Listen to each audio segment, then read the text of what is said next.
नमस्कार, news blast national में आप सभी का स्वागत है और चलिए खबरों की शुरुआत करते हैं। लखीमपुर खीरी हिंसा प्रकरण में सुप्रीम कोर्ट में हुई सुनवाई। सीजेआई एनवी रमन्ना समेत 3 जजों की पीठ ने मामले की सुनवाई की है।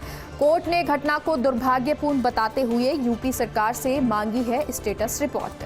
एससी ने कल प्रकरण की विस्तृत स्टेटस रिपोर्ट दाखिले के आदेश दिए हैं। कौन आरोपी है, किसके खिलाफ एफआईआर दर्ज की गई है, क्या उन्हें गिरफ्तार किया गया है, इसको लेकर पेश करनी है ये रिपोर्ट।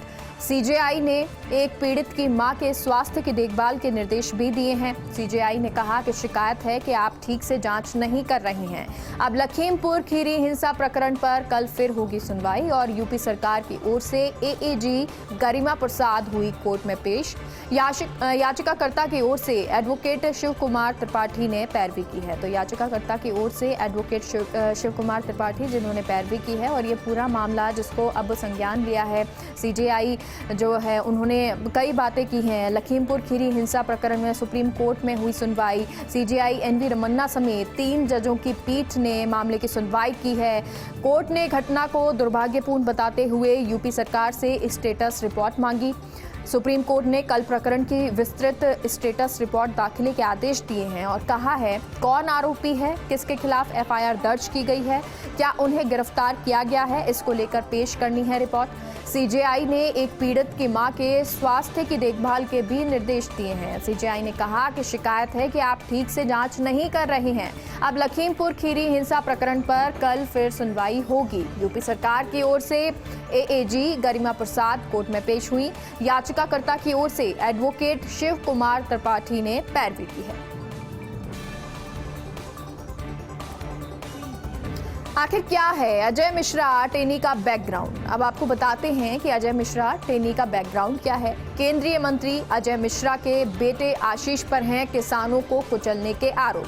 क्षेत्र में महाराज के नाम से जाने जाते हैं अजय मिश्रा टेनी और साथ ही एक दबंग छवि के रूप में मिश्रा की पहचान है। उत्तर प्रदेश की राजनीति में ब्राह्मण चेहरे के तौर पर भी अजय टेनी की पहचान है। राजनीति में उतरने से पहले वकालत में भी अजय टेनी की रुचि थी। करीब 2 दशक पहले एक मर्डर केस में भी टेनी का नाम आया था। जिला पंचायत सदस्य से शुरू हुआ था अजय मिश्रा का सियासी सफर।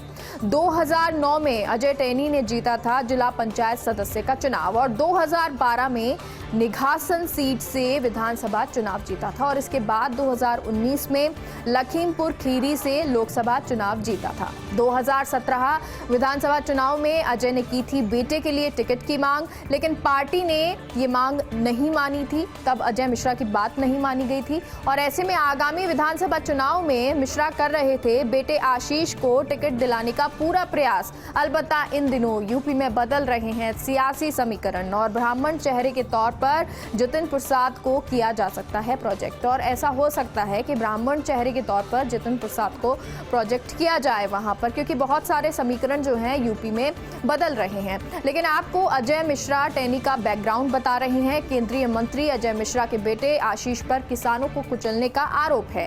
क्षेत्र में महाराज के नाम से जाने जाते हैं अजय मिश्रा टेनी और साथ ही एक दबंग छवि के रूप में मिश्रा की पहचान है। उत्तर प्रदेश की राजनीति में ब्राह्मण चेहरे के तौर पर भी अजय टेनी की पहचान है। राजनीति में उतरने से पहले वकालत में थी अजय टेनी की रुचि। करीब 2 दशक पहले एक मर्डर केस में भी टेनी का नाम आया था।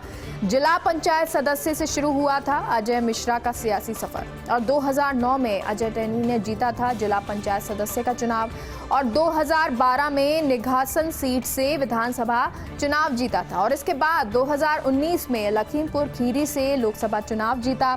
2017 में विधानसभा चुनाव में अजय ने की थी बेटे के लिए टिकट की मांग, लेकिन पार्टी ने ये मांग नहीं मानी थी, अजय मिश्रा की बात नहीं मानी थी और ऐसे में आगामी विधानसभा चुनाव में मिश्रा बेटे आशीष को टिकट दिलाने के लिए पूरे प्रयास कर रहे थे। अलबत्ता इन दिनों यूपी में बहुत सारे सियासी समीकरण बदल रहे हैं। ब्राह्मण चेहरे के तौर पर बात करें तो जितिन प्रसाद को प्रोजेक्ट के तौर पर फिट किया जा सकता है। पंडोरा पेपर्स की जांच पड़ताल में खुलासा, ब्रिटिश वर्जिन आइलैंड में मनोज प्रसाद की 2 कंपनियां। तो पंडोरा पेपर्स की जांच पड़ताल में खुलासा हुआ है, ब्रिटिश वर्जिन आइलैंड में मनोज प्रसाद की 2 कंपनियां। रॉ के पूर्व अधिकारी के पुत्र मनोज पर जबरन वसूली के आरोप हैं। सीबीआई ने मनोज प्रसाद के खिलाफ उस समय दर्ज किया था मामला जब सीबीआई में आलोक वर्मा, राकेश अस्थाना के बीच विवाद जारी था और उस समय सीबीआई के निदेशक थे आलोक वर्मा। 17 अक्टूबर 2018 को गिरफ्तार हुए थे मनोज प्रसाद। मनोज प्रसाद 28 सितंबर 2018 को हुए थे जमानत पर रिहा। देवरिया में जन्मे मनोज की दुबई में बुर्ज खलीफा में 2 अपार्टमेंट हैं। तो जो मनोज हैं उनके दुबई के बुर्ज खलीफा में भी 2 अपार्टमेंट हैं। और मनोज कौन है, क्या है, ये पूरी जानकारी आपको बता रहे हैं। पेंडोरा पेपर्स की जांच पड़ताल में खुलासा हुआ है, ब्रिटिश वर्जिन आइलैंड में मनोज प्रसाद की 2 कंपनियां हैं। रॉ के पूर्व अधिकारी के पुत्र मनोज पर जबरन वसूली के आरोप हैं। सीबीआई ने मनोज प्रसाद के खिलाफ उस समय मामला दर्ज किया जब सीबीआई में आलोक वर्मा, राकेश अस्थाना के बीच विवाद जारी था। उस समय सीबीआई के निदेशक थे आलोक वर्मा। 17 अक्टूबर 2018 को गिरफ्तार हुए थे मनोज प्रसाद। मनोज प्रसाद 28 दिसंबर 2018 को जमानत पर रिहा हुए थे। देवरिया में जन्मे मनोज के दुबई के बुर्ज खलीफा में 2 अपार्टमेंट हैं। पंडोरा पेपर्स की जांच पड़ताल में खुलासा, एमजीएफ और दुबई के एएमआर का विलय हुआ था। उसके 2 वर्ष के भीतर संयुक्त उपक्रम में $20 lakh invest. British virgin island स्थित कंपनी की तरफ से इन्वेस्ट। ब्रिटिश वर्जिन आइलैंड में एमजीएफ के मालिक श्रवण गुप्ता की कंपनी। जिनेवा की HSBC बैंक में है श्रवण गुप्ता का खाता। श्रवण गुप्ता, उनकी पत्नी शिल्पा के खिलाफ भारत में मामले दर्ज हैं। तो श्रवण गुप्ता ही नहीं, उनकी पत्नी शिल्पा के खिलाफ भी भारत में कई मामले जो हैं वो दर्ज हैं। पंडोरा पेपर्स की जांच पड़ताल में ये खुलासे हुए हैं जो आपको बता रहे हैं।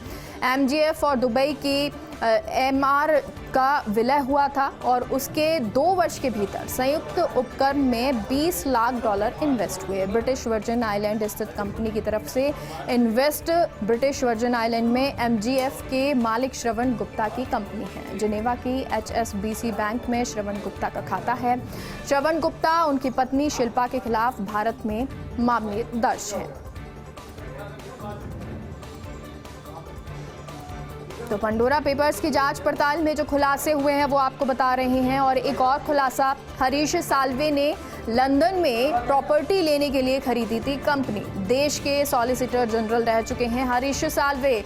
ब्रिटिश वर्जिन आइलैंड स्थित द मर्सुल कंपनी लिमिटेड में शेयर 15 सितंबर 2015 को साल्वे को 50,000 शेयर आवंटित हैं। लंदन की ब्रिक स्ट्रीट पर हरीश साल्वे ने फ्लैट लिया है। मर्सुल ने कतर की बैंक QIB को गिरवी रखा है फ्लैट। तो QIB कंपनी जो है, बैंक है, उसमें ये फ्लैट जो है वो गिरवी रखा है। पंडोरा पेपर्स की जांच पड़ताल में खुलासा हुआ है, हरीश साल्वे ने लंदन में प्रॉपर्टी लेने के लिए कंपनी खरीदी। देश के सॉलिसिटर जनरल रह चुके हैं हरीश साल्वे और ब्रिटिश वर्जिन आइलैंड स्थित द मर्सुल कंपनी लिमिटेड में शेयर हैं। 15 सितंबर 2015 को साल्वे ने 50,000 शेयर आवंटित किए। लंदन की ब्रिक स्ट्रीट पर हरीश साल्वे ने फ्लैट लिया है। मर्सुल ने कतर की बैंक QIB को गिरवी रखा है फ्लैट। पंडोरा पेपर्स की जांच पड़ताल में खुलासा, पनामा की कंपनी में खोराकीवाला के $2 करोड़ के शेयर हैं। तो खोराकीवाला के $2 करोड़ के शेयर हैं। वोकहार्ड के चेयरमैन हबीब फखरुद्दीन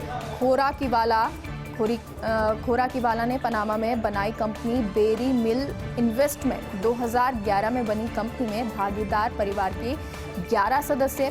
फिलहाल वोकहार्ड का मार्केट कैपिटलाइजेशन 4,745 करोड़ रुपए है। मार्च 2021 में रेवेन्यू 2,708 करोड़ रुपए, नेट प्रॉफिट 688 करोड़ रुपए। अगस्त 2018 में बेरी मिल नाम से स्विट्जरलैंड में भी कंपनी रजिस्टर्ड। स्विस कंपनी के बोर्ड में वोकहार्ड बायो के MD अजय सहानी शामिल हैं। तो कौन कौन इसमें शामिल है और क्या खुलासा हुआ है वो हम आपको बता रहे हैं। पंडोरा पेपर्स की जांच पड़ताल में ये खुलासा हुआ है और खोराकीवाला के $2 करोड़ के शेयर वोकहार्ट के चेयरमैन हबीब फखरुद्दीन खोराकीवाला ने पनामा में बनाई कंपनी बेरी मिल इन्वेस्टमेंट और 2011 में बनी कंपनी में भागीदार परिवार के 11 सदस्य हैं। फिलहाल वोकहार्ट का मार्केट कैपिटलाइजेशन 4,745 करोड़ रुपए, मार्च 2021 में रेवेन्यू 2,708 करोड़ रुपए, नेट प्रॉफिट 688 करोड़ रुपए। अगस्त 2018 में बेरी मिल नाम से स्विट्जरलैंड में भी कंपनी रजिस्टर्ड है। स्विस कंपनी के बोर्ड में वोकहार्ट बायो के एमडी अजय साहनी शामिल हैं। एक छोटे से ब्रेक के लिए रुकते हैं, कहीं मत जाइए, जल्द लौटते हैं।